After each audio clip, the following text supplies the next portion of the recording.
1 minute. Welcome.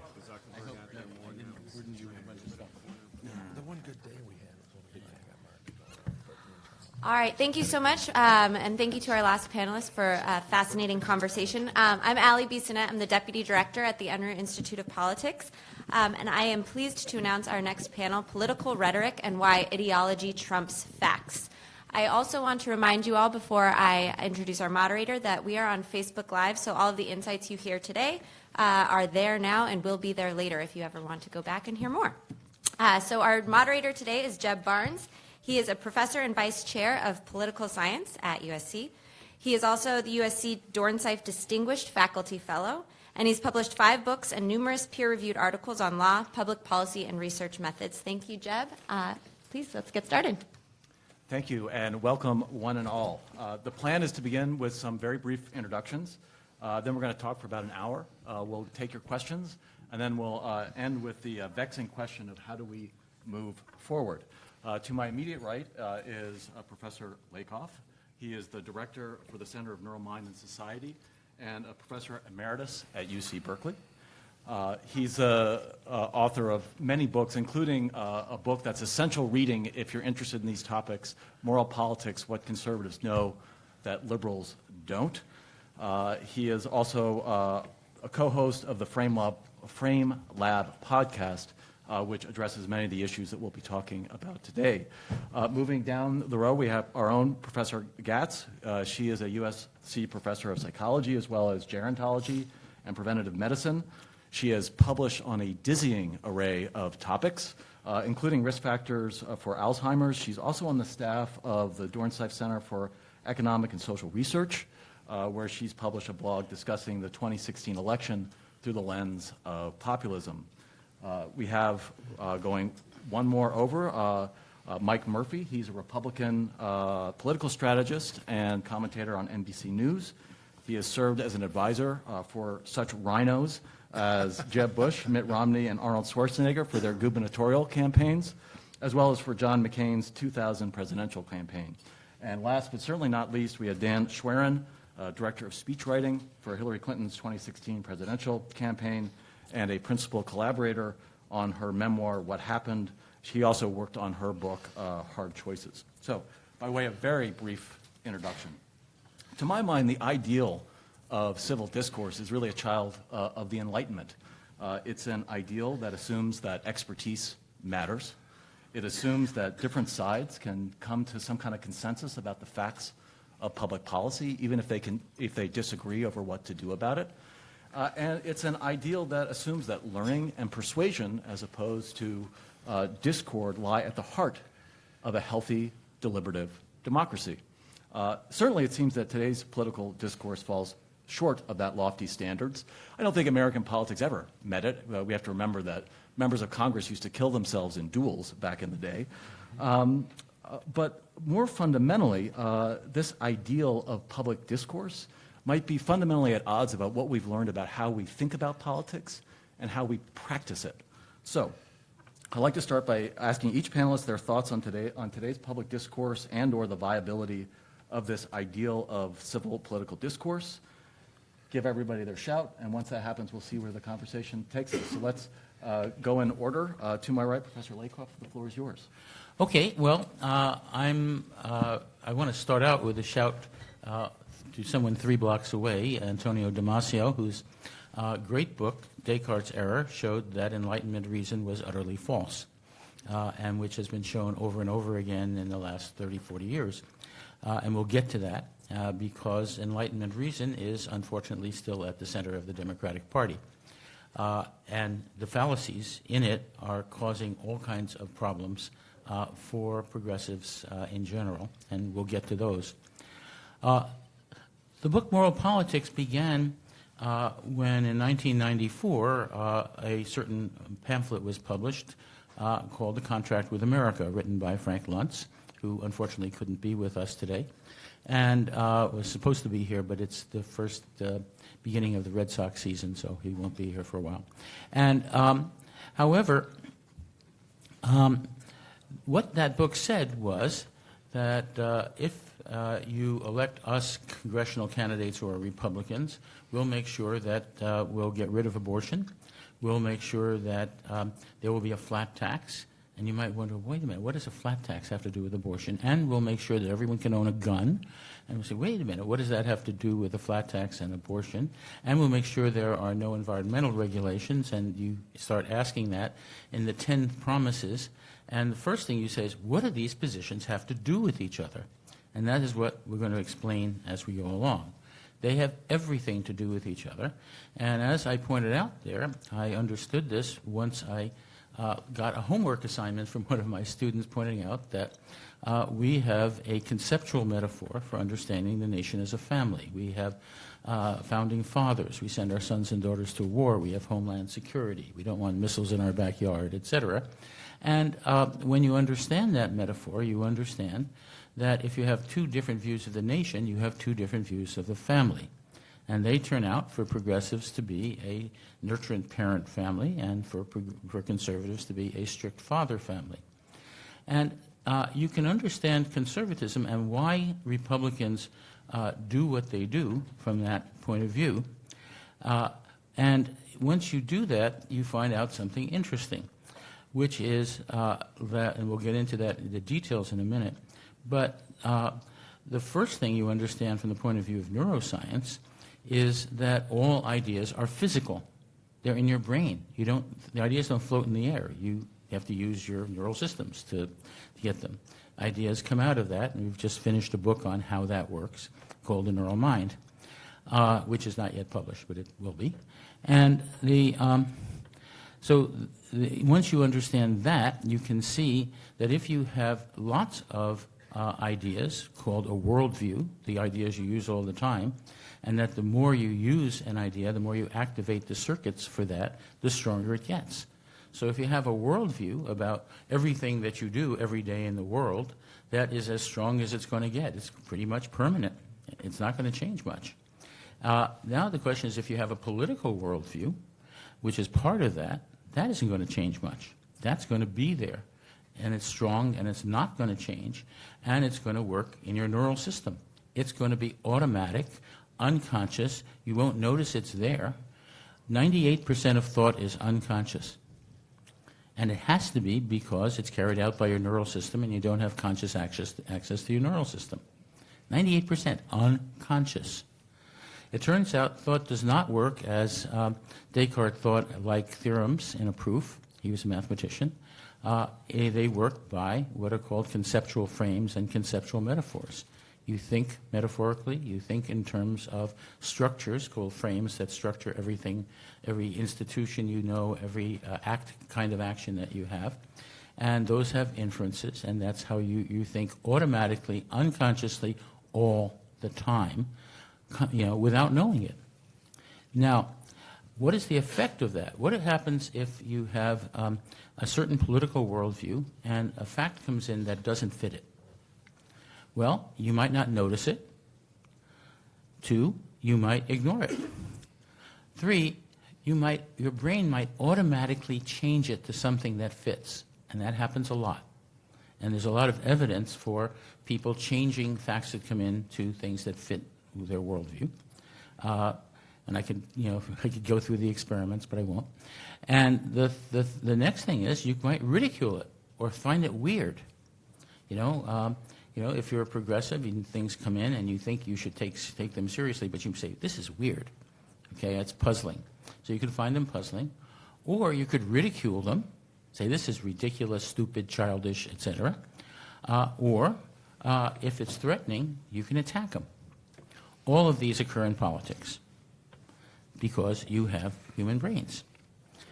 That is why when you have ideologies, which are part of political worldviews, you're not going to be able to talk across them. But there's a deeper, much more important idea behind that, which is when you have a worldview, which is made up of lots and lots of ideas put together in your neural system, those ideas have consequences. They have entailments. Okay? They entail what else has to be true given your worldview. And politics is part of that. So what that means is, very simply, If there are alternative worldviews in our society, there will be alternative facts that come out of that worldview, the things that have to be true. The idea of alternative facts we make fun of from the point of view of Enlightenment reason, but it's a reality. And there are liberal alternative facts and conservative alternative facts.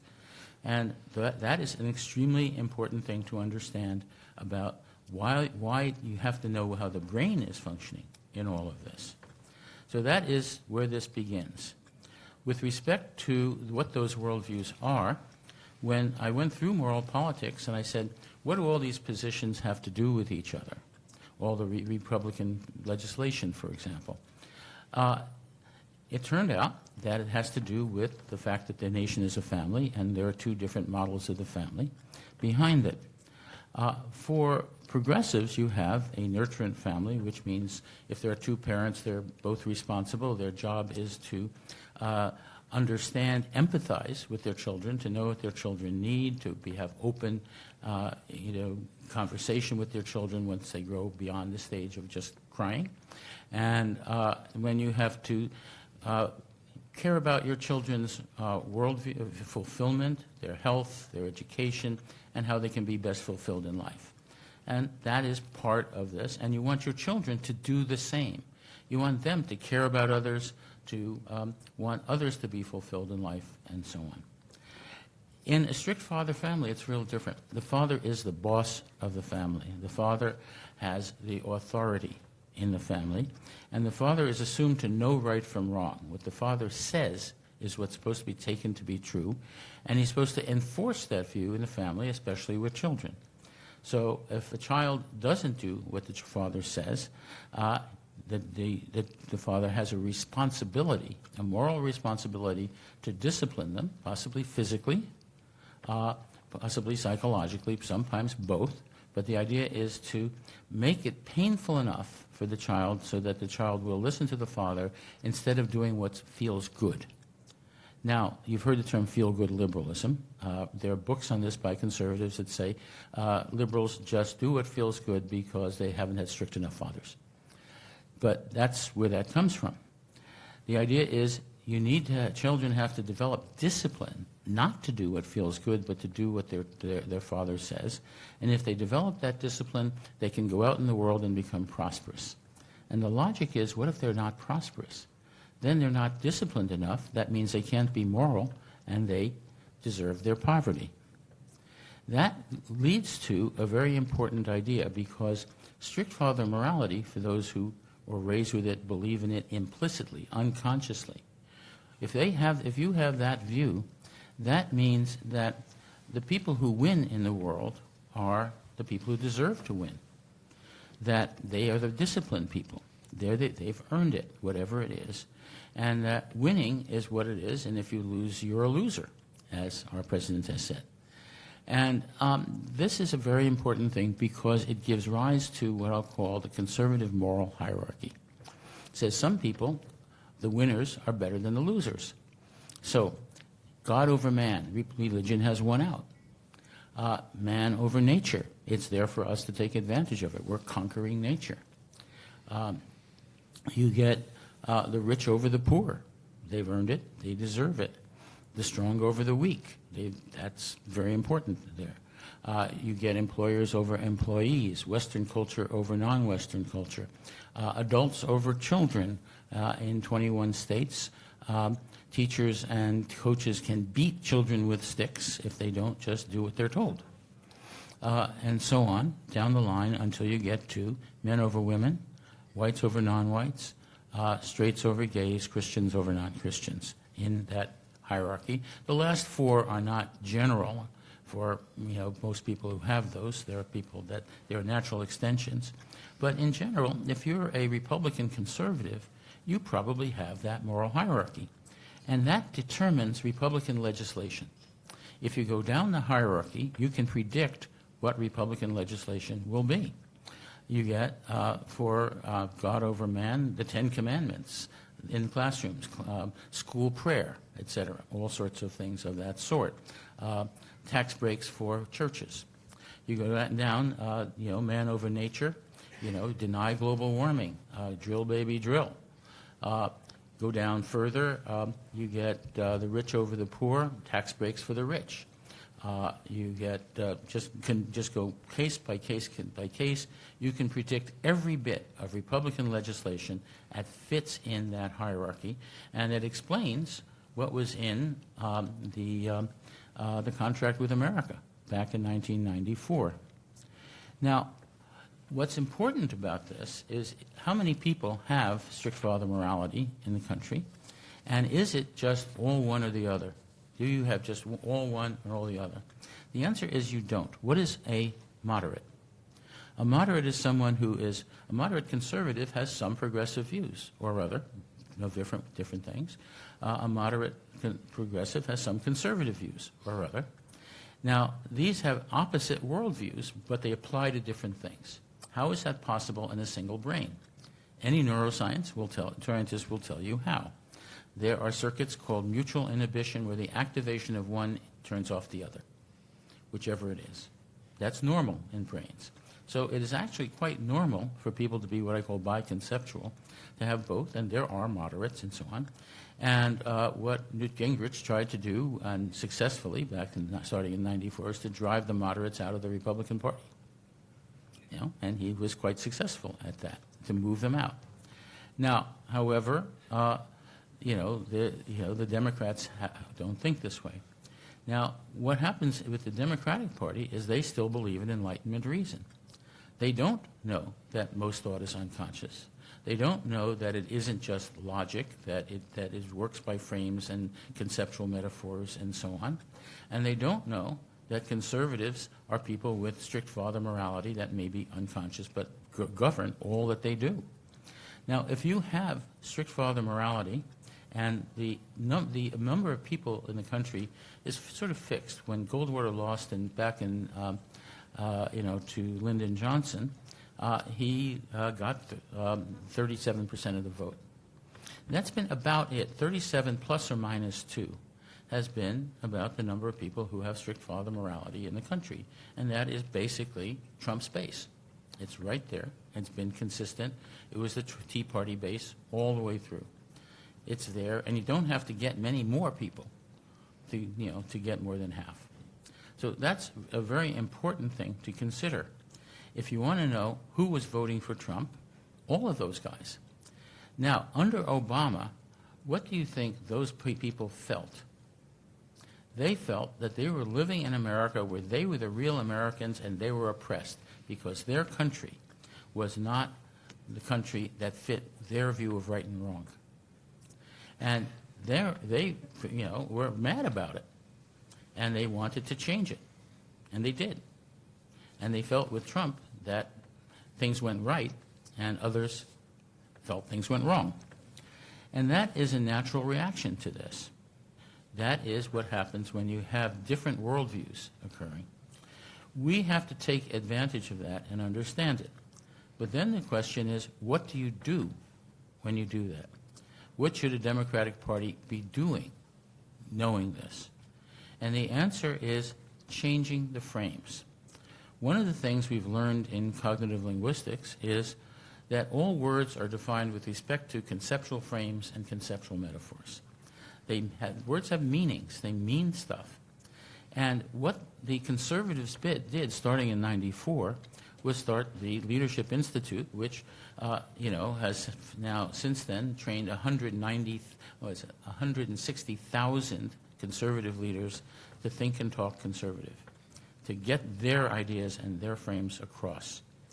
And they send out lists every day of talking points to all those people.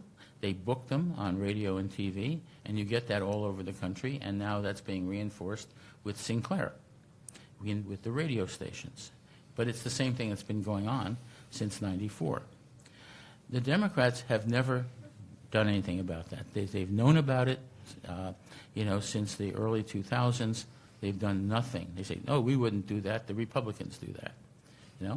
But the Republicans were smart. They got their ideas out there because they understood how to market the ideas.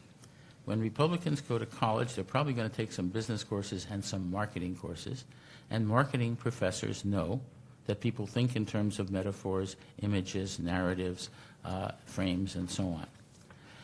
And they naturally do that in the Republican Party.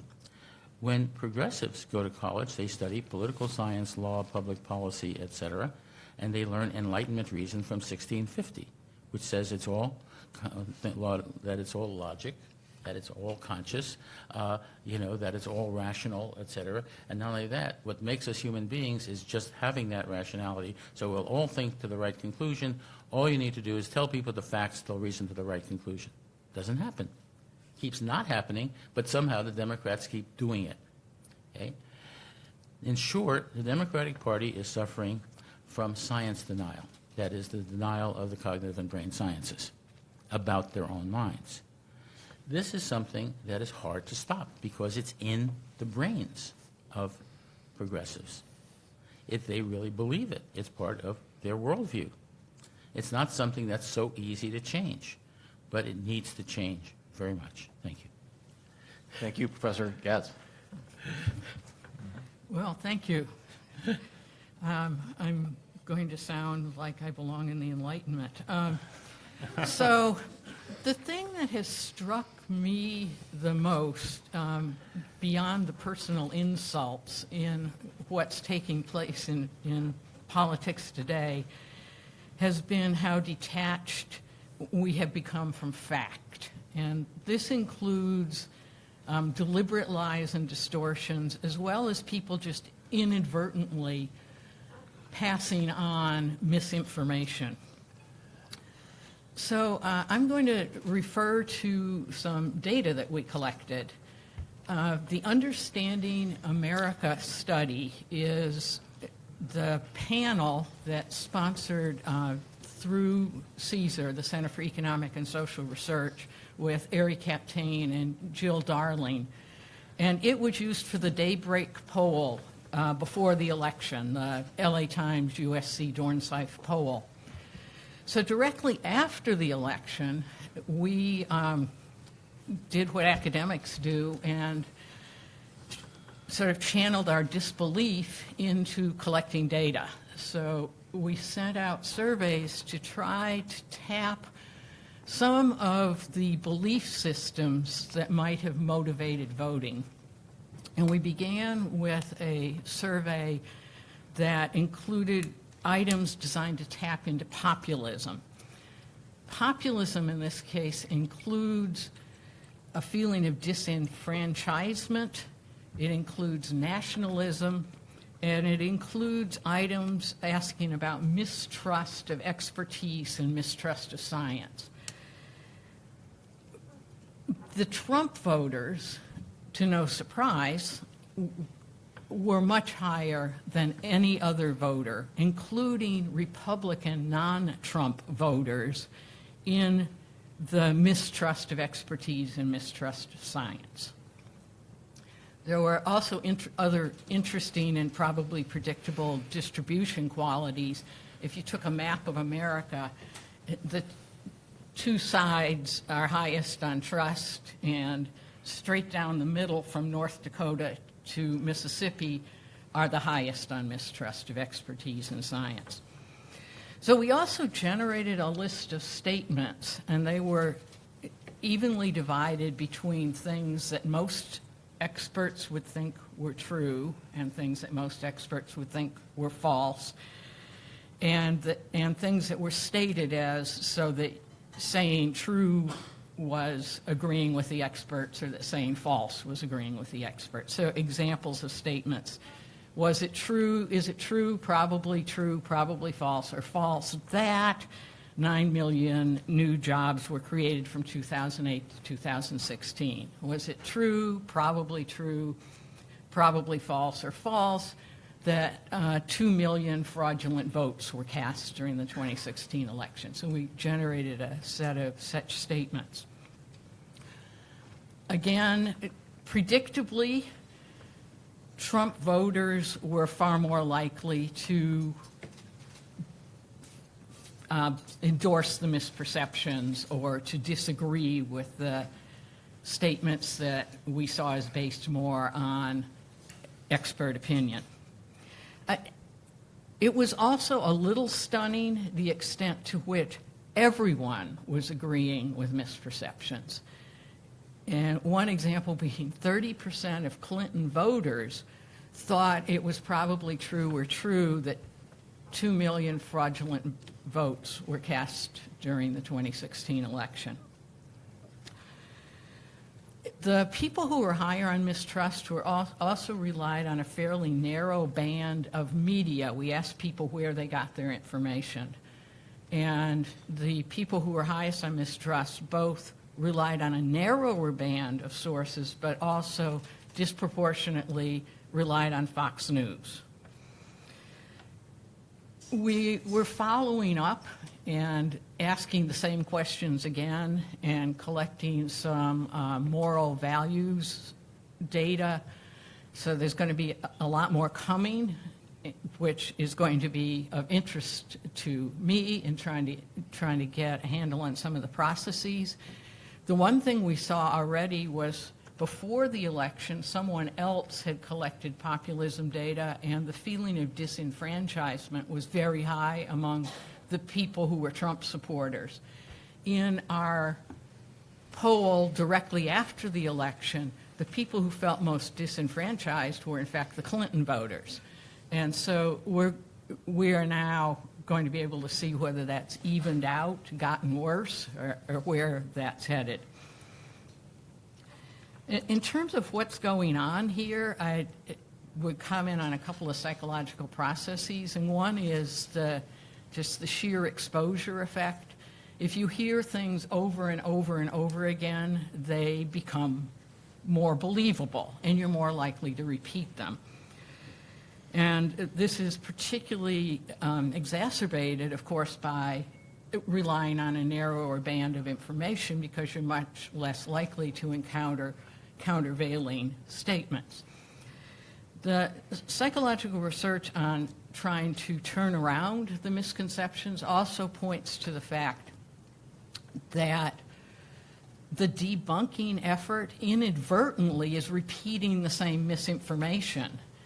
And so there's a care needs to be taken about debunking. Now, I just read a new study from some colleagues at Yale who discovered that repeating really outrageous statements over and over again did not work to make people believe the information. And I thought, that's great, but then it occurred to me that it seems pretty outrageous that there was a sex ring at a pizza restaurant. But that's my contribution from psychology for now. Thank you. Mr. Murphy. Thank you, and thank you very much for having me here today. It has been an interesting morning. I woke up thinking about the difficult topic of civility, only to be interrupted by a breathless phone call from one of my staff people in Washington informing me that in the midst of a police car chase and shootout, a police car had rammed itself into our building and is now in our conference room. So it was a rather uncivil way to begin a conversation of political civility. The president has an alibi, my first suspect. So my answer is on the question of civility in our politics now, and perhaps a little bit about what it had been. I don't have a clear answer, but I have some opinions. I would underline it all by saying that politics, like our society, is constantly evolving forward.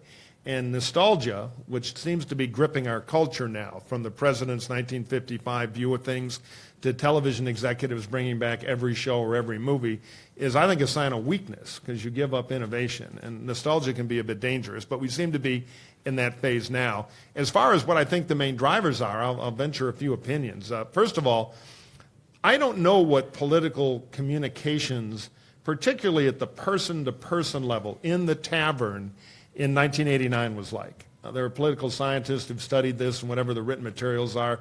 We don't really have oral history. So in terms of the vernacular speech and the way people communicated about politics then, I don't know, but my guess is it was pretty coarse. The difference is now we have the power of the digital apparatus, the internet. So everybody can talk to everybody all at once. and there's a titanic amount of information that can spread for free. When I started in this business, originally from the advertising side, if we wanted to make something famous in politics, it was like the old Steve Martin joke about how to assemble a $10 million empire in real estate overnight. Step one, get $10 million. Well, back then, if you wanted to make anything famous, step one, get a lot of money. And that led to some of our interest group politics where they found out that speech and money are connected, they at least have volume to make their argument. Now, as Donald Trump showed us, spending a fraction of what his opponents spent, it is possible in our culture through social media, through the digital ability to transmit information instantaneously at a personalized level for free. You don't need the same resources you had. So I think now our politics have become hyper-populist, not in the political science categorization of populism as an ideology, but in the fact of all voices are kind of equal talking to each other. Precincts now are not walking down the street to your 10 neighbors. You're on a social media platform talking to your friend from college who lives 1,000 miles away, just like what used to be a neighbor. And of course the architects joined in, increasingly build garage out suburban communities where people don't really talk to each other where they live, at least in suburban and exurban America. So we have the ability for a lot of messages to get everywhere. That has destroyed the old model of a rarefied elite. And let me pause because that sounds like a loaded term. I am for rarefied elites. I am 1,000% in favor of rarefied elites running politics because I've been under the hood for a long time dealing with regular voters. And when everybody has kind of an equal voice and where noise and hot messages can travel for free on the internet, and there's no structure to slow it down because you cannot have the economic or the logical or the ideological power behind an idea to spread it. When what my Hollywood friends call a pre-aware title, which is code for why Hollywood gets a better return on investment making Iron Man 7 than a movie you've never heard of, which means Donald Trump, to use one example I like to beat to death, can be on NBC television in prime time for 10 years, even if all he is doing is teaching Gary Busey how to work a snow cone machine in a fake boardroom on a product placement television show. It creates a famous identity that proved to be the most valuable single asset of the 2016 campaign. And he paid for that time and effort, but there was no organized way to purchase that. It was organic, and he moved that asset into politics, which means when Oprah Winfrey alludes she may run for politics, it is a serious matter for political calculators because that pre-aware title strength means something in our new model. But when you lose the elites and you lose the moat to entering politics, and the elites had lots of shortcomings, and I'm sure we can argue that forever, but when you lose the moat, you also lose the old rule book of guardian of language. Now, it was never perfect. I'll be the last to argue that. But whatever moat there was has started to disintegrate. The second problem is it's now a pretty good business to take the tavern argument of 1889 and make it ubiquitous. We have 2 cable television networks, both of which have somebody on top with a profit and loss statement that are ideological. Now, I'll defend NBC. I've joked internally that sometimes it's Dracula's castle at night because we have opinion hosts who kind of take over, but Fox is in that business 24/7. And you can pick your side because I'll get to tribalism in a minute, but there's no doubt that they are good places to hear the facts you believe are true. And people reward that. They get clicks, that's sticky, they get the cable revenue from the distributors, and it's been a pretty good business model. The second thing, and this may get me quickly ejected from any modern university, but I think postmodernism has become a bit of a problem. The truth is never the truth in politics now. It is the story behind the truth. There is no FBI investigation of the president. There is a deep state conspiracy of bent FBI agents who occasionally were known to vote for Hillary Clinton or vote Democratic that are clearly lying, cheating, and stealing to take him down. And we've seen that argument made a lot in the criminal justice system now, where we apply identity politics and other suspicion of authority to put something else on trial, so to speak, other than the apparent facts, because we all know there are no facts, right? Everything is a subtext. Everything is postmodern. That is a problem. That's led to the press often covering politics like sports. Conflict, coaches' polls, secret inside information, but nothing on the surface. The point of view of the argument a candidate makes is not covered as an argument. It's covered as a cynical ploy to get soccer moms who watch Spanish language television at night, even though, and then on and on it goes. There's once a famous bet where a couple of Democratic and Republican consultants, I was a ringleader in this, got together after the soccer mom brouhaha, which was a classic example of the press trying to find one group, the political press, to make the whole election about, with a great simplification of how elections work, to make it the it thing. So we decided we would have a bet to see which of us could get the phrase uptinos into a national newspaper first, is the key, upwardly mobile Latinos. We invented it. It was a bar bet. And somebody won. Because, again, in the sports casting as political coverage rules, it's interesting. And so I think that makes that kind of, that point of view, the postmodern subtext, and the politics is just neutral conflict. So, well, candidate Jones came out for death camps today, and it appears to be resonating with Southern voters. Meanwhile, that model has led to very little policing of facts. Now, facts are tricky. I have a Jesuit education, I get that. But we used to have the media, when I was coming up in this, there would be truth boxes. Now, sometimes the truth boxes made mistakes, but they were pretty good. So there was a policing. If I knew in Campaign A, and again, I'm coming to this whole discussion mostly through the prism of practical politics, but if I was running Campaign A, and I said, boy, we're going to hit this guy with the drunken driver ad. Well, he's never been a drunk driver. Well, back then, that'll be trouble. We'll get a fact box that this ad is a total lie, and Dan at the other campaign will go make an ad saying every newspaper's investigated this. Every fact has been checked, and it's a complete lie. If you can't trust Murphy on this, how can you trust him with your tax or whatever? And off we'd go. So there was a certain amount of tension. Now you can say anything.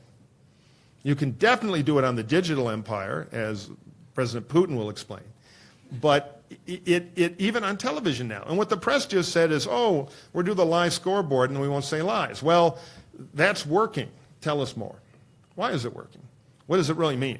And then they often take an identity politics calculus to that. So the lack of policing where there's no referee blowing any kind of whistle. It doesn't have to be a loud whistle, because if you get the call, you can use your campaign to amplify the whistle. There are ways to. That all seems to be gone now. Now, the question that interests me, and I don't have any answer for it, is will there be a reformation? Because politics can be cyclical. Will kind of this coarseness lead to a successful politics or successful candidate who's anti-coarse? One of the trends in American politics to date has been, particularly at the presidential level, that people vote often in the next election what they perceive they did not get in the first election or the prior election. Now remember, the first rule of my business is perception is reality. But if people perceive, say, George W. Bush is stupid, which I believe is completely incorrect and a horrible thing to perceive, but if a lot of people perceive that, it doesn't surprise me that the next time, among persuadable voters, I agree with some of the academic work we've heard about some voters are not persuadable, and they do totally conform facts. But among persuadable voters, I think the last guy's stupid, well, we need a genius. So they get an erudite law professor who'd never been elected to anything until very recently. Before that, if they perceive that the Playboy Club is broken out in the Oval Office, maybe it's some guy talking about his faith and bringing honor and dignity back to the White House is in favor. See the point I'm making? It's an oversimplification, but there tends to be a bit of a sine wave. So now if we have the reality star who can't get anything done, who's a drama factory, next person might be ultra competent, low drama. So we will see if that model holds, or if the politics of coarseness amplified by social media, the ability to spread information essentially for free to everybody with no filters, though there's increasing talk about some filters, that plus the media's profit, the fact that it is a good business model to amplify one faction's opinions, and that the clever postmodern way to follow politics is don't follow the candidates, follow the money, follow the subtext, follow the polls, follow the consultants. If that feedback loop continues, then maybe it won't happen. So I don't know. Ultimately, I've learned one lesson in more than 30 years of practical politics. Voters vote for what they want and they get it. So the marketplace has power. And so if people really don't like this, there is a way to punish it. And then things will change. But maybe voters like this. Maybe elites, if I could change the Republican Party right now, I'd bring back superdelegates. this is the last point I'll make, we're kind of unique among the Western democracies. We're really, and I've worked all over the world, we're one of the very few places that has massive party rank and file membership participation in the nominating process. Most places, it's a fairly small number of people, generally party leaders, making a more or less rational decision in most cases of who the most electable candidates were. In other words, the proverbial smoke-filled room. Yes, it was full of corruption as a motive, but it was also a pretty rational model. Because we've lost that and we've layered it with social media and digital technology's ability to have everybody communicate with everybody, it's become a totally chaotic market where pre-aware titleness, sharp message, and being able to build factionalism based on social resentments that have always existed in our culture have become a very effective political tool, and we have to decide if we want to keep that, the platform on which we make political decisions, particularly as still the lone hyperpower where political decisions we make are more important than those of any other electorate in the world. So, big questions, don't know the answer, but watch digital technology and the merging of pop culture and politics with postmodernism in the media as at least a driving force now. Thank you, Mr. Schwerin. I'll just make a couple points since so much has already been said. First, just quickly in defense of Enlightenment values and Democratic Party communicators who have a lot of problems. Nonetheless, I think it's important to remember that Democratic presidential candidates have won the popular vote in six of 7 of the last elections. So while there are a lot of structural reasons why that doesn't result in, why that's resulted in Democrats being out of power at almost every level, it would be wrong, I think, to say that their way that they communicate and their arguments have fallen on deaf ears, or that the people have, broadly speaking, rejected their arguments, or that they don't know how to communicate. I think that the problem is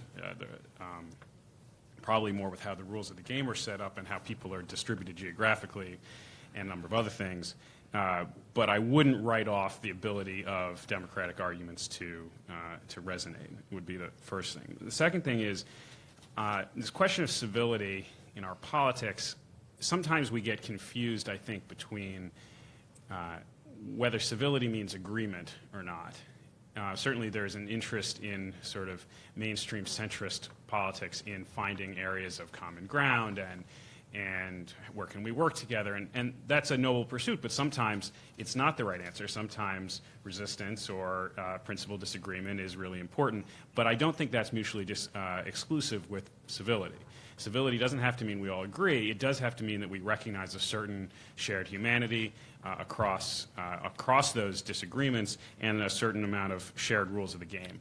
And when you don't have those things, it becomes very hard to have a civil debate and to come to some kind of compromise or to have a functioning democracy. So I think we need to be worried less with, boy, how do we ever find ways to agree, and more with, are we denying that people on the other side of our disagreements are patriots, are people who love their country, are human beings worthy of our respect.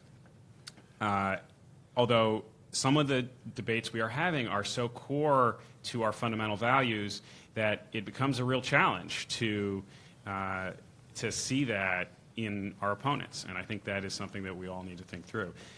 The third thing I would say is the demeaning of our discourse, which I think we are living through, which the president is the primary driver of, but not the only one, to me is a natural progression from decades of demeaning government and demeaning politics. I would say mostly demeaning government from the right side of the political spectrum, but a fair amount of demeaning politics from the left side of the political spectrum and of politicians in general. And so it is not that surprising that now, after having spent decades of telling people that politicians are liars and corrupt and that government is the problem, that we get a president who represents both of those things. And so if we don't have any expectations for our leaders and for our government, then why should we have a problem with electing somebody who talks like no president has ever talked before? So I think that's not that surprising, but I think it is deeply troubling. And I think it makes it a lot harder to reverse those trends, to restore a sense of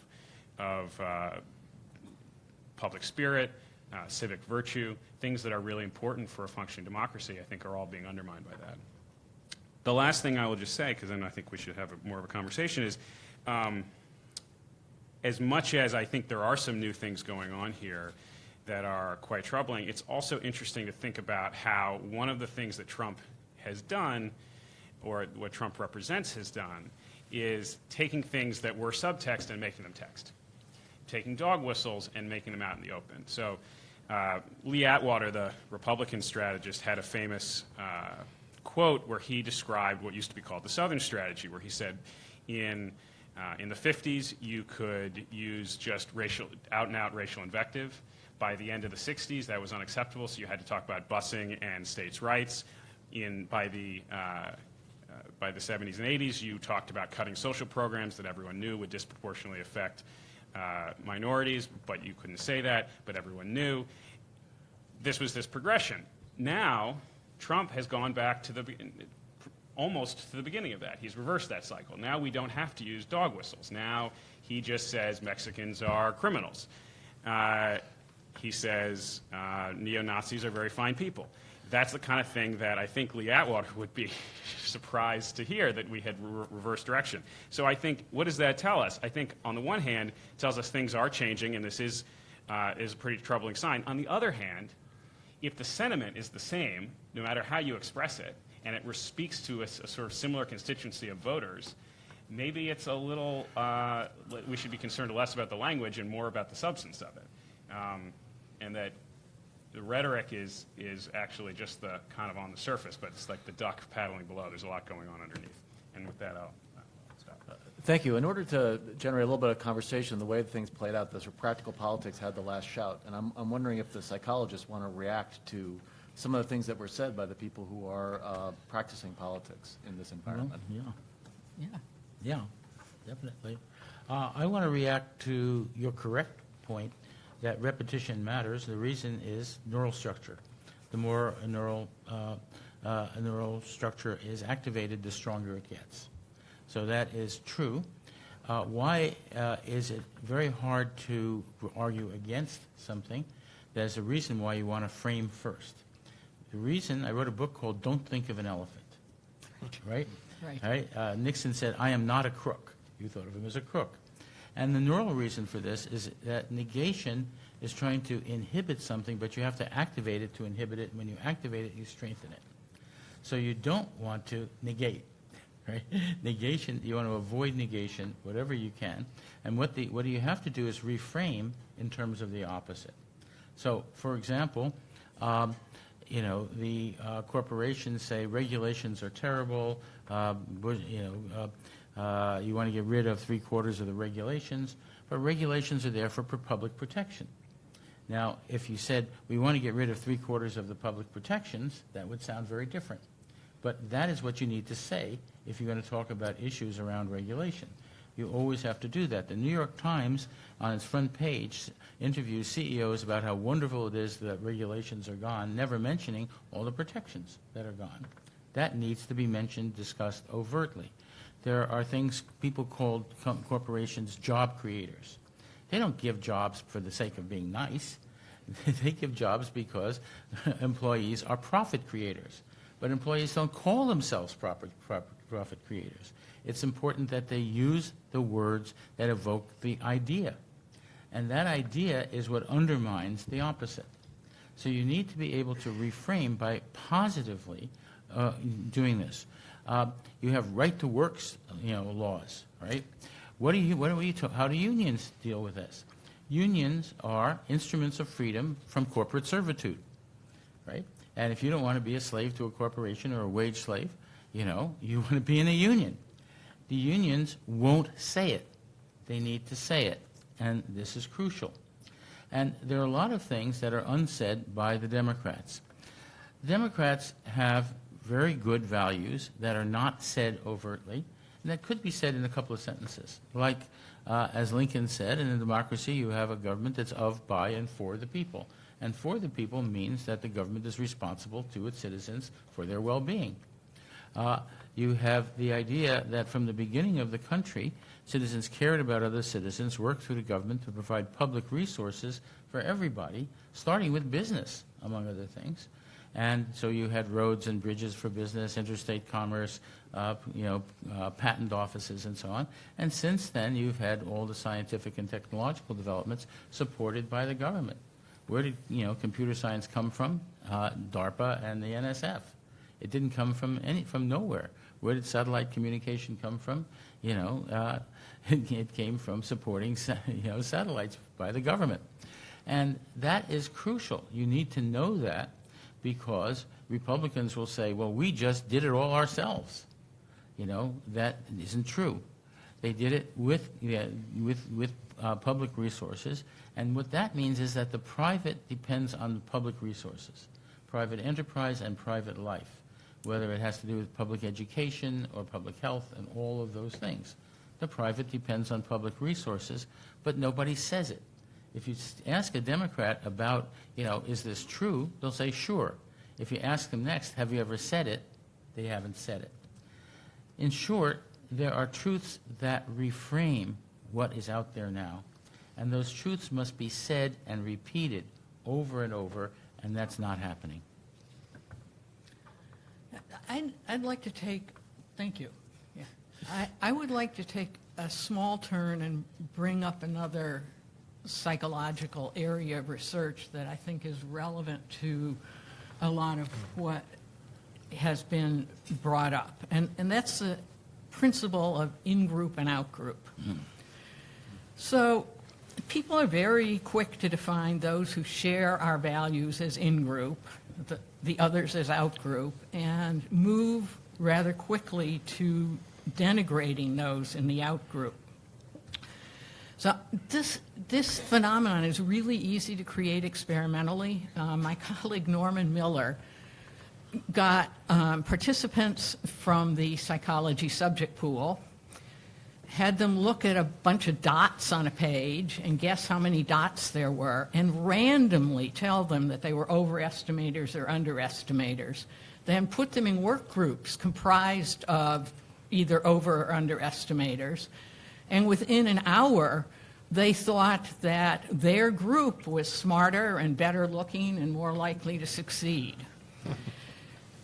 I think I also, a strong example of this comes with the fact that this is the 50th anniversary of the assassination of Martin Luther King.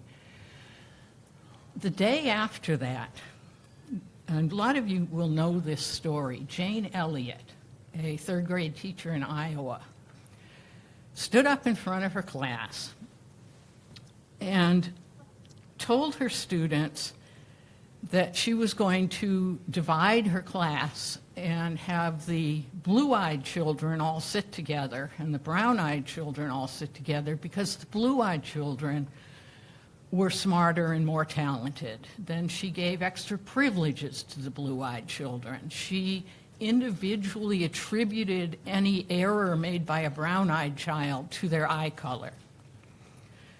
And soon the kids were hopping on this bandwagon, and the blue-eyed kids were banging on the brown-eyed kids for being stupid and for coming from bad families and all kinds of other things. A few days later, she reversed it and explained that the brown-eyed children were superior and the blue-eyed children were inferior, and the children reversed how they treated one another.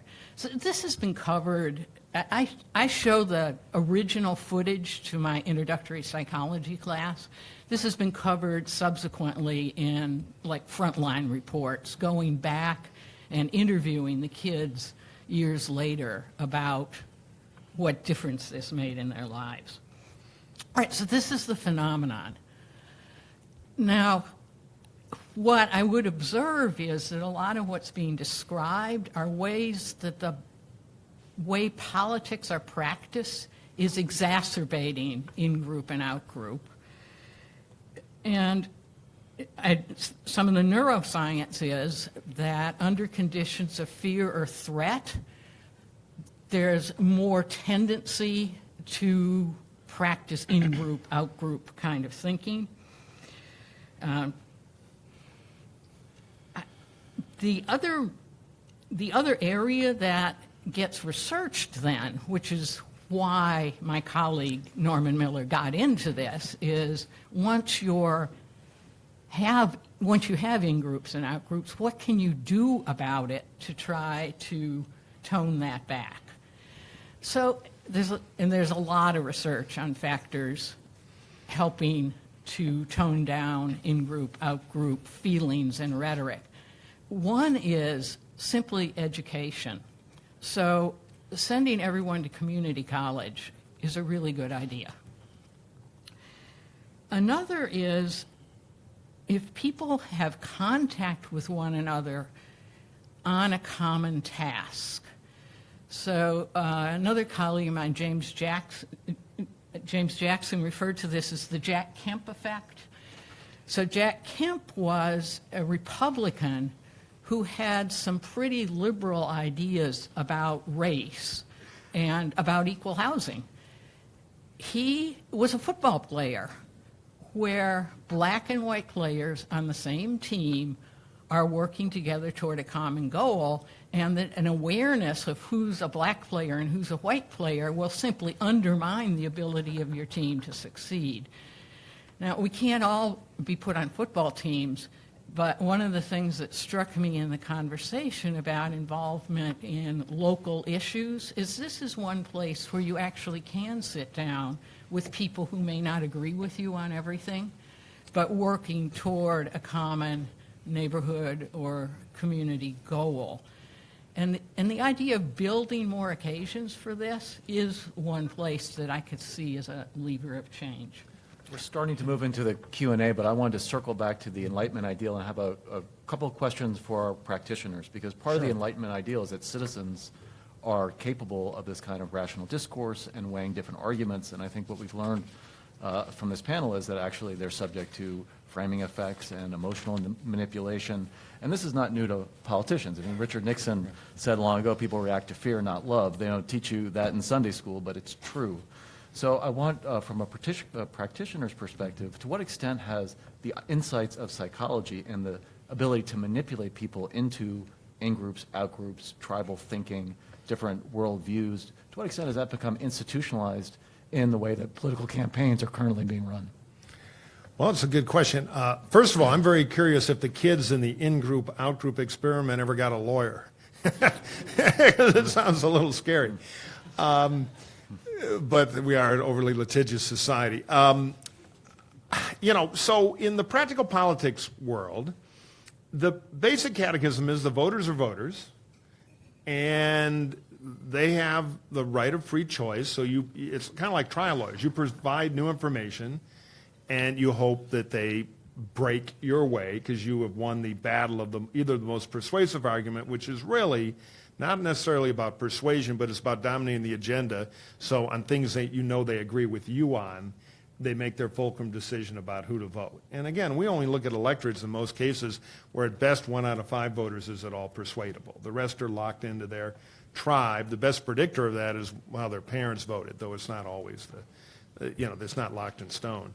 So does advertising psychology, which is the kind of original cousin of political marketing psychology, recognize principles like in-group, out-group, and kind of now what has come back in vogue, the tribalism politics? It totally does.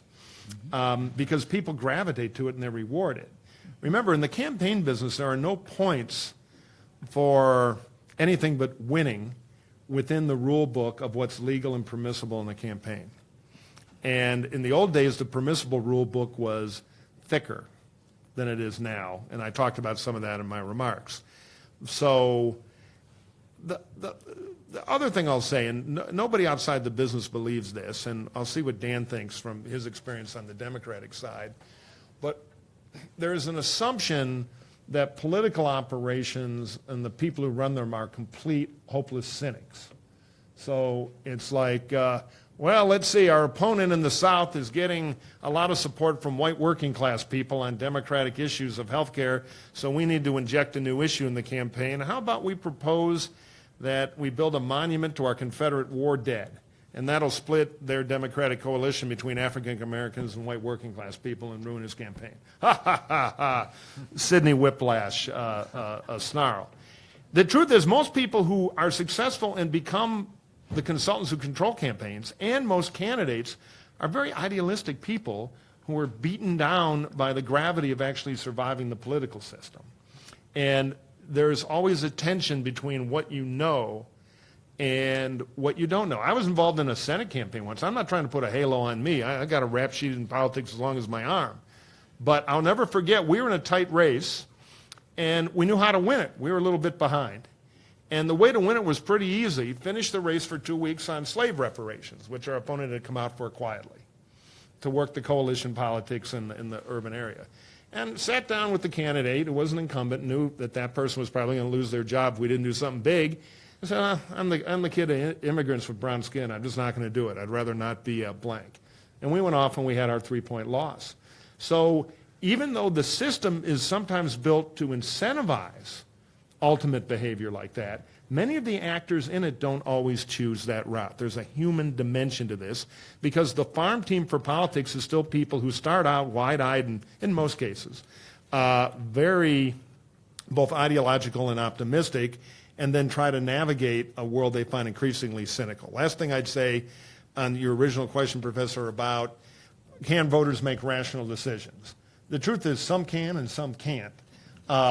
So what we often try to do in politics is limit how much decision-making is allowed by the voters with our magic tricks of trying to force the debate into certain things.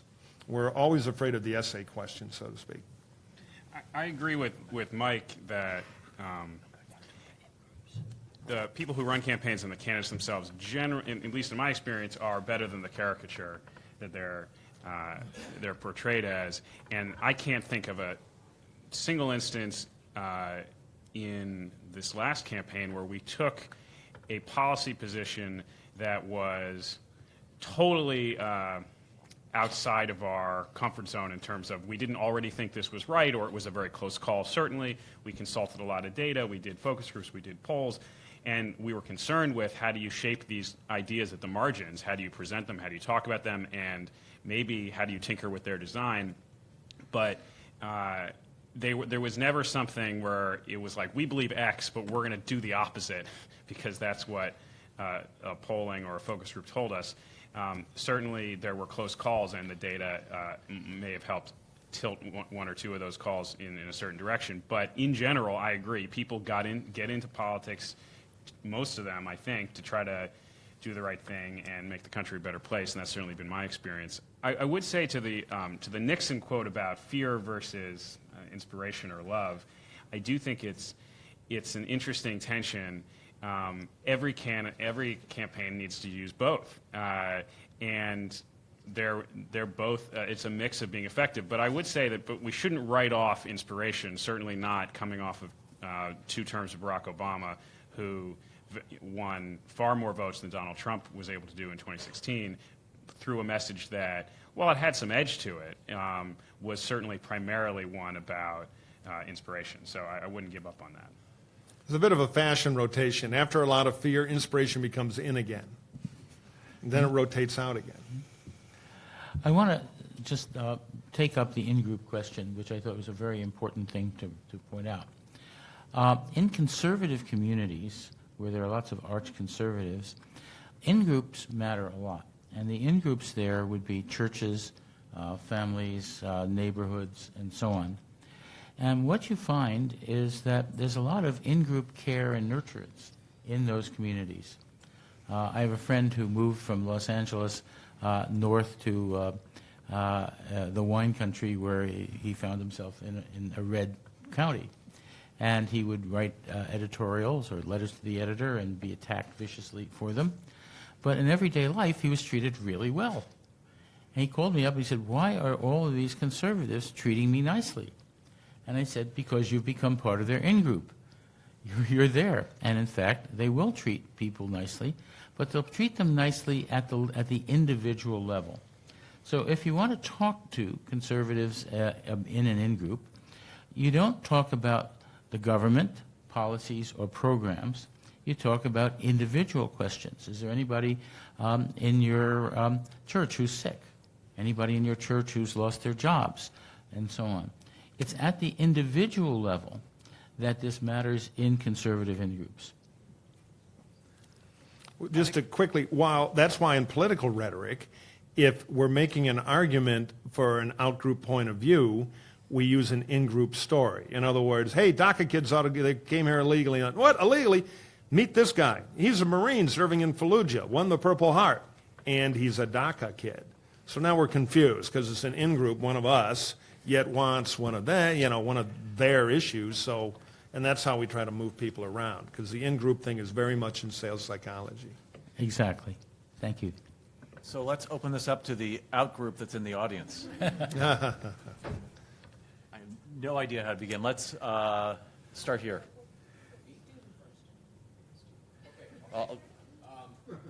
Just wait for a mic, please. I'm sorry, is that the wrong? Okay. Oh, got a microphone. Hi. Really fascinating so far, and I'm really glad to hear the very first time that people who are trapped within the Enlightenment are, in fact, anti-science. I think that's a great frame to carry us forward. But it kind of opens up the door to how our focus on language, which for that in-group of the Enlightenment type is the perhaps door to understanding the reality of cognitive science. But that's only a part of that equation, and the rest of it, and this is where I am interested in, is in the interface between the verbal side and other sensory, especially visual and auditory portions of it, which we are not talking about at all, because we are still trapped within the Enlightenment. And as someone who does that kind of communication, I think this is perhaps even more important than the verbal, and we see that. All you got to do is turn off the sound and watch Fox News, and you'll see what I'm talking about. So I'd like to hear a little more conversation about how these other sensory aspects relate to this question in a way that is beyond agitprop, which may not always be civil, but is really part of how we're going to fix this issue. Thank you very much for bringing that up. It's very important. One of the things that you learn in cognitive science and cognitive linguistics is that ideas are embodied. They come out of the visual system, they come out of the motor system, they're tied to your bodies in many detailed ways, and if you like, I could give you lots of evidence for it. I won't do that now. But it's there. Ideas are embodied, and they're evoked by not just language, but also by what you see, what you hear, what you feel, your touch, and so on. All of those things matter. How you gesture matters. Al Gore famously in the 2000 election would say things and have gestures that were the opposite of what he said. So they didn't trust him. And this is a very important part of understanding. Gestures have meanings. What you see has meanings. Motion has meaning. All of those things have meaning. Moreover, words are defined relative to frames and metaphors, just as these other cases are, just as what you see and how you move is. And that is very important. When I go to lecture at the journalism school at Berkeley, and I start talking about the fact that words are never neutral. They're all defined with respect to words. And they say, no, we're supposed to say who, what, when, where, why. We assume all words are neutral.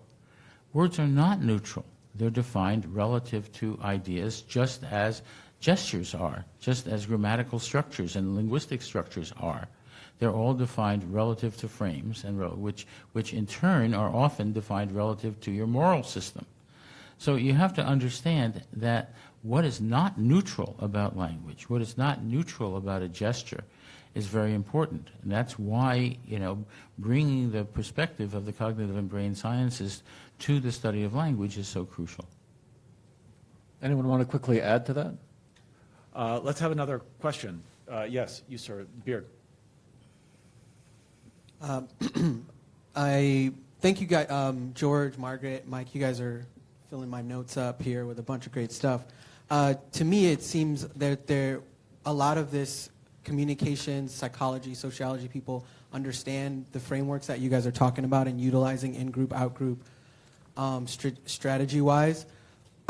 Structurally, though, is there something about this sort of political climate that necessitates us doing business that way as it relates to power and needing to have influence, regardless of what is ethical? And is that structure something that's being perpetuated and maintained, or is it organically continuing? So we are utilizing these tactics, whether it's for the positive benefit of society or for special interest groups or whatever, but we're all using these sort of psychologically violent or manipulative tactics, and is that something that can change?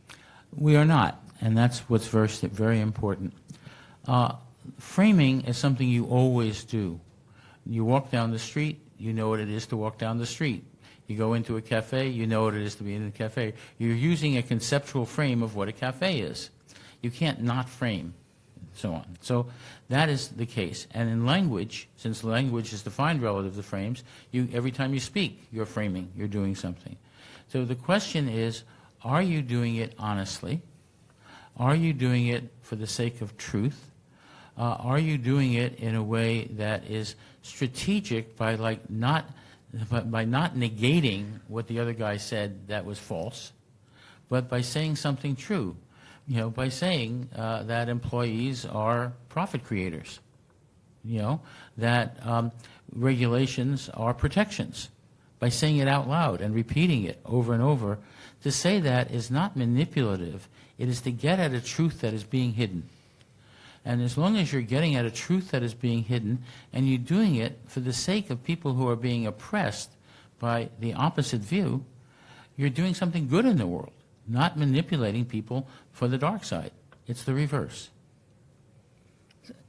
I think what's important is these processes exist, whether or not we talk about them or study them, and that learning more about how these processes work lead us also to be able to ask, how do we overcome?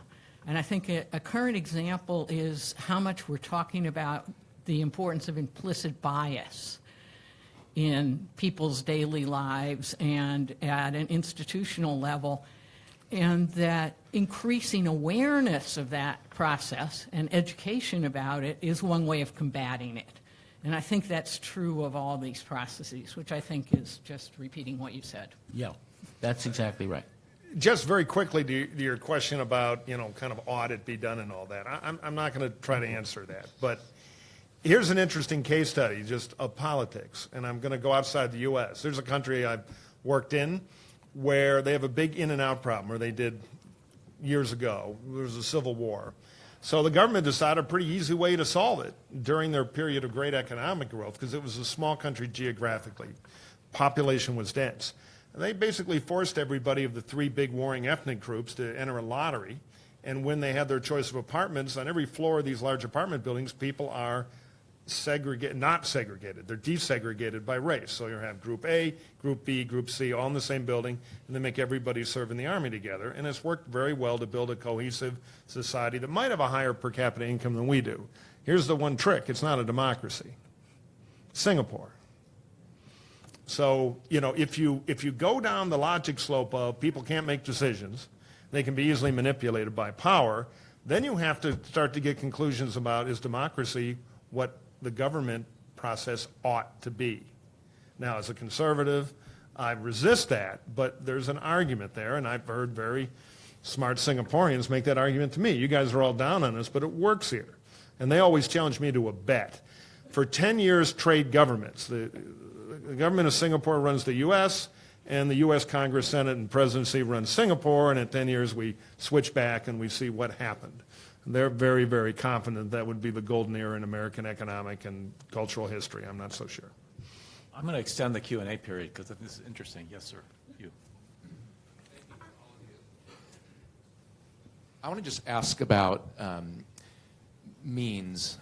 It's very clear that Russia under Putin has used disinformation, misinformation, and propaganda for a long time to achieve its ends, especially in places like Crimea. And it's very clear, we all know from even Trump's own appointees, Ambassador Huntsman, and the list goes on, that Russia did that in our past election and created media to create chaos in our country. And maybe this has been answered in one way or another. I'm running against Dana Rohrabacher down south, someone who has denied global warming, calls it a hoax, Russia meddling a hoax. Yesterday he made a statement before the identity of the shooter at the YouTube headquarters saying, well, it could be an illegal alien. And so I'm dealing in real time here as I'm on Twitter with somebody who has a career of utilizing these techniques. Where are we as a nation? Because up until the last few years, we've embellished a lot in political ads, and Mike's done this for many, seen it on, you guys have seen it, but now we're in an era where there is just very clear, brute propaganda coming out of the White House and through other American leaders and through Russia itself as they are continuing their efforts. Thank you. Well, first, it's clear that, there's an interesting study that came out of the RAND Corporation recently, a study of how the Russians do this in what they do, and Russians and also ISIS. And what they do is frame first. They get their idea out there first. They repeat it over and over, and then they try to get somebody else to attack them. Because attacking them is like, saying I'm not a crook, sort of thing. So, and that is a very common technique used by the Russians and by ISIS to get their ideas out there. And by, you frame first, repeat, repeat, repeat. And also, you try to hide who the spokesperson is. You try to make it an ordinary person who's got a Facebook page or whoever it is. You try to hide that and say that it's someone in your tribe, in your in-group, etc. So that is the technique that's used all over the place. And for all the things we've said here, there's a reason why that works. Now, there's another quick thing that's very important to understand. Trump uses this psychology all over. I've done analyses of his statements. I've even done analyses of his tweets. All the tweets are strategic. They're not crazy or stupid. There are 4 types. He frames first, or if something bad is happening to him, he diverts attention, attack the football players taking a knee, or attack Meryl Streep or somebody. Then there is blame somebody else, like the press or somebody, or the Democrats or something for something else. And the last is a trial balloon. Say something outrageous, and if the blowback isn't bad, you can do anything you want. Now, everything he does is one of those strategies. As soon as you notice it, you see it everywhere. So he's not being dumb. He's being smart. He's been a salesman for 50 years. He knows how to work strategically. He knows how to use psychology on people, and I could go through all the psychological techniques that he uses. But what's interesting to me is the way in which the conservative media and the conservative operations from Mercer on Cambridge Analytica on down are using the products of academia. They're using, machine learning. They're using framing. They're using all sorts of things learned in advertising. They're using the techniques of psychological profiling, which came out of Berkeley. It came out of, the ocean idea. The Big Five was one of my colleagues in the psych department came up with it. They're taking stuff out of academia, attacking academia, while using the academic results very effectively when the Democrats are not. And that's an interesting thing to me, that we need to understand that the products of academia are important. They tell us important truths, and those truths matter in elections. So we have only 10 minutes left, and despite my nurturant family tendencies, I'm going to buckle to authority because I've been charged with asking the panel a final question, which is how do we move forward? And maybe we'll start at the end of the table, Mr. Schwerin, and work this way, keeping in mind you've got about 2 minutes or so. I can't say that I'm full of hope for how we move forward, but I think that what Mike said earlier is right, that we tend to swing in pendulums, and that there's a pretty good chance that a crude and divisive, unpopular president will be replaced by someone who is very different, hopefully sooner rather than later. And that I think that American politics and American democracy is more resilient than we sometimes give it credit for, I hope. But I think we should be clear-eyed about the dangers of letting this continue, and the way that hyperpolarization and the degradation of our discourse does really start to corrode the things that make our democracy function well. And so I don't think we can be sanguine about that it's just going to fix itself. And I think one of the challenges for those of us who actually are out there doing politics is finding a balance between how do you learn from and apply the lessons of your opponents without becoming them and without sacrificing the values and principles of why you got into it in the first place.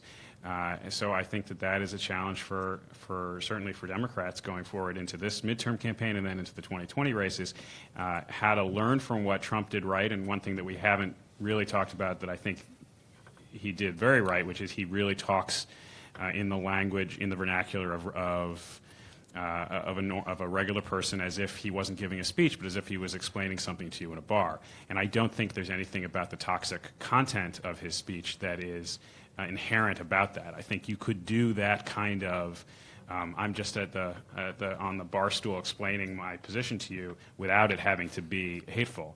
And I think that's something that political communicators, I know that's something I want to learn more about and work on in my own work.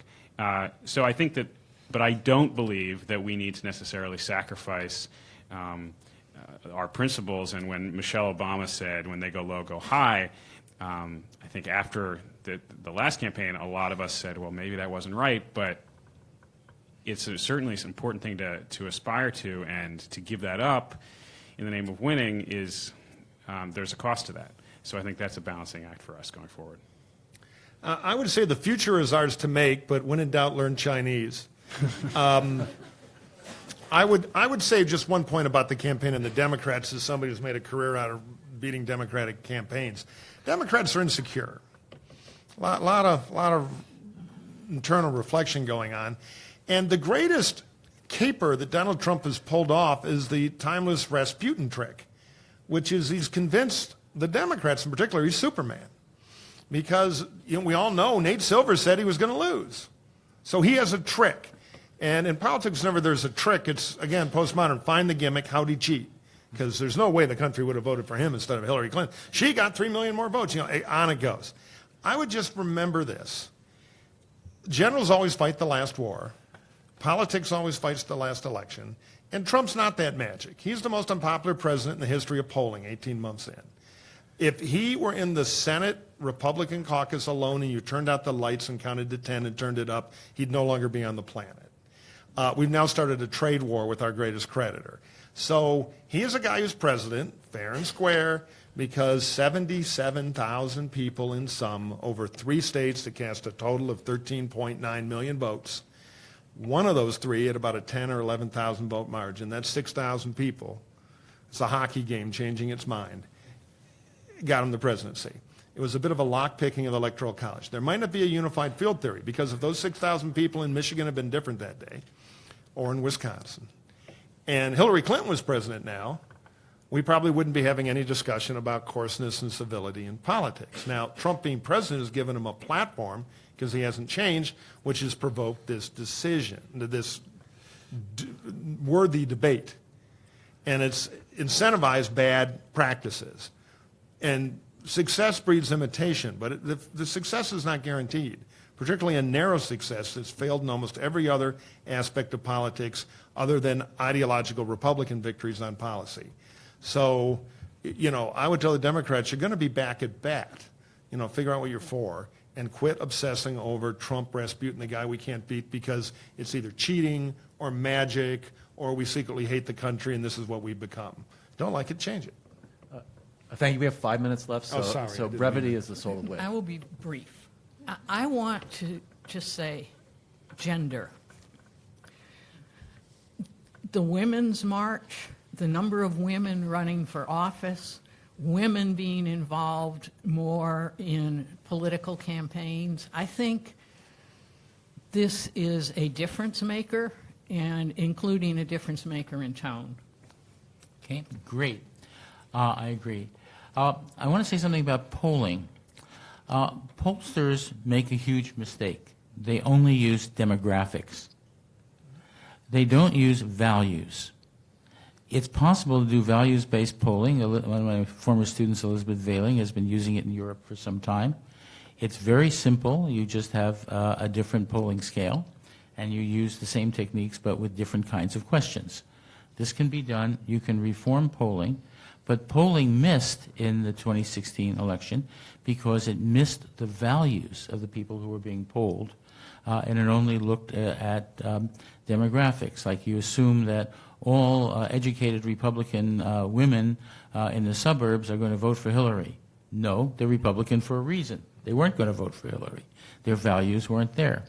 And had you done values-based polling, you'd have seen that, and you'd have seen it early. You don't have values-based polling now. That needs to be brought in, and all the values I just talked about, those strict and nurturant values, are there. Secondly, there is no center. If you have people who are moderates, they're mostly one, partly the other, but if the Democrats say, let's move to the center, that means take on right-wing positions. That's a mistake. That's always helping the right wing. When you're talking, the question is, how do you talk to moderate Republicans? What you do is not talk to them as conservatives. You talk to them for the progressive parts of their brains. You want to use your arguments for their progressive views to strengthen those progressive views in their brains. That's important. Neuroscience matters in this. Thank you. We began with a tip of the hat to the Enlightenment age, and one part of the Enlightenment age we didn't talk about is that part of the Enlightenment ideal is that we can think about our assumptions, that we can learn, and that we can engage in conversation in service to a better understanding of our world.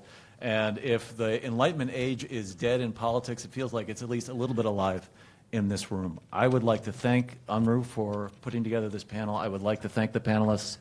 And of course, I'd like to thank you.